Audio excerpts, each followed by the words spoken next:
在侵华战争初期，日本一路长驱直入，先后占领了东北、南京等地，直逼中原。随着战线越拉越长，日军的兵力变得越发分散，后勤补给也难以跟上。加之中国军民的顽强抵抗，各路日军都付出了惨重的伤亡代价。特别是在1938年的武汉战役中，日军主力更是被歼灭了10余万人。虽然英勇无畏的中国军队也阵亡了25万人，几乎是拿3条命换1条命，但此战却粉碎了日军速战速决的计划，使抗日战争从节节败退进入了相持抗衡的阶段。所以武汉战役也被视为抗日战争的重大转折点。当时日本军方为了记录前线，便请来东宝公司的导演龟井文夫拍摄了一部纪录片，名为《战斗的士兵》。该片记录了日军从驻扎、备战到占领武汉的大量真实画面，是武汉战役最为珍贵的一份历史影像。而在龟井文夫的镜头中，大多数日军情绪低落、疲乏不堪，镜头中甚至还出现了不少流离失所的中国人。整部片子看下来，与其说是战斗的士兵，还不如说是疲惫的士兵。所以该片制作完成后便被军方禁止上映，包括龟井文夫本人也被逮捕入狱。一直到1975年，有人在东京的一个录音棚里才意外发现了这部影片的拷贝。自此，这部被尘封了36年的珍贵影像才得以重见天日。目前该片在网上仅流传着一些画质较差的片段。于是经过了一番周折，我托人从海外购回了龟井文夫的全集作品复刻版。按照往常一样，我们花费了大量的时间，对每一个镜头进行了单独调色，并以最新的 AI 上色技术实现了全彩重制。时间回到1938年，随着日本侵略的战火不断蔓延，旱涝天灾也紧跟而至，走投无路的中国老百姓只能拜别祖坟，纷纷携着家当老小到外地逃难。一些孩子在失去父母后，便独自挑起生存的重担，跟着慌乱的人流往前奔逃。还有的孩子没有行李，没有亲人，只能漫无目的在荒原里流浪，连路边的石像也似乎在为他的无助和孤独而哭泣。6月下旬，日军攻占了江西九江，直逼武汉。在前线的根据地里，可以看到日军正在修理坦克、锻造马掌，炊事班则忙着烧火做饭，吃的有干菜、土豆和萝卜。和抗日神剧里的不同，现实中的日军特别爱惜自己的武器，枪基本是一天一擦，刀也是一天一磨。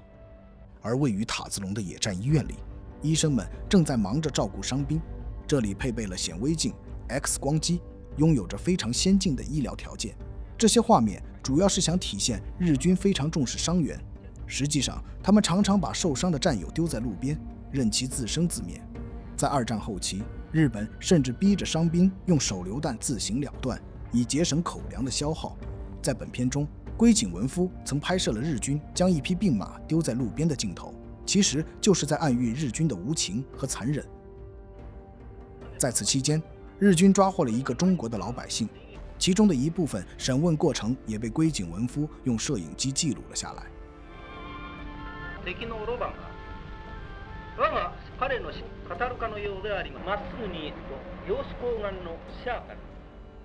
当日军的大部队离开后，方圆数十里的村庄是满目疮痍，一片狼藉，处处都是烧杀抢掠的痕迹。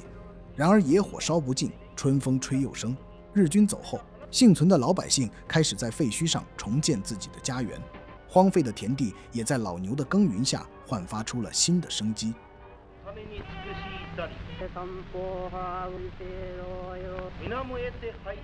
1938年7月，日军派了3个师溯江而上，剑指庐山，而仅有3000人的中国孤军在这片绝地上坚守了9月有余，浴血奋战200多次，最终使日军付出了惨重的伤亡代价。而龟井文夫完整地记录了当时日本军官调度阵营、指挥属下作战的过程。随着伤员不断地从阵地上被抬回来，败退的消息也是一个接一个。日本军官为此大发雷霆，对着下属就是一顿臭骂。但无论他怎么训斥，士兵们的斗志都越来越弱，就连门口的军犬也累得趴在地上一动不动。战斗结束后，士兵们围坐在一起，传阅着家信和亲人的照片，说白了就是被打蔫了，想回家了。而在庐山战役中，日本有3名高级军官被击毙，其中有一个叫范准国五郎，是101联队的队长。他毕业于陆军士官学校，是妥妥的正统科班出身，在日本有着军神之称。但他的死却如同抗日神剧一样滑稽。当时日本的战地记者来前线采访，而范准国五郎带着101联队已经在庐山苦战多日，一直都无法突破中国军队的防线。为了呈现出传说中的军神雄风，他便拿着刺刀站在高地上摆酷耍帅，结果被远处的中国老兵一枪就崩了。为了合围武汉，各路日军不惜一切代价连夜急行，其中工兵营负责在前面修路、铺桥、架设电线，而后勤物资的运输则主要靠牛羊牲畜，汽车只是少数。最终，日军一共派了9个师，一共25万人前往了武汉作战。他们装备先进，拥有大量的装甲战车以及120艘舰艇和300架飞机，其中还有30公司最新生产的97式中型坦克，它实际重量只有15吨，配备了一门57毫米的火炮和2挺重机枪，时速可以达到每小时38公里，其整体性能在当时来说堪称世界一流。除此之外，日军还违反国际条约，研发了大量歹毒致命的化学武器。1938年10月，日军占领了武汉。虽然日军在江汉关的广场演奏了军乐，举行了所谓的胜利庆典，但整体给人的感觉很丧，而士兵们更是一脸疲态，瘫坐在大街上闲聊发呆。与之形成鲜明对比的是，镜头中出现了大量保卫武汉的标语和绘图，而流离失所的中国人在废墟里翻找着吃的、穿的，漆黑的阁楼下还有几只刚刚出生的小奶狗。这些画面无疑暗喻了中国人抗战的决心，以及残存的希望和生机。作为日本的纪录片，龟井文夫并没有顺从军方的意图去拍摄，而是使用了春秋笔法，明里暗里的来反对日本的侵华战争，这从而导致了影片被禁，就连他本人也落得个身陷囹圄的下场。那么本期解说就到这里，如果你觉得我的作品还不错，请长按点赞支持。后面我将陆续为大家解说龟井文夫的其他作品，请大家持续关注。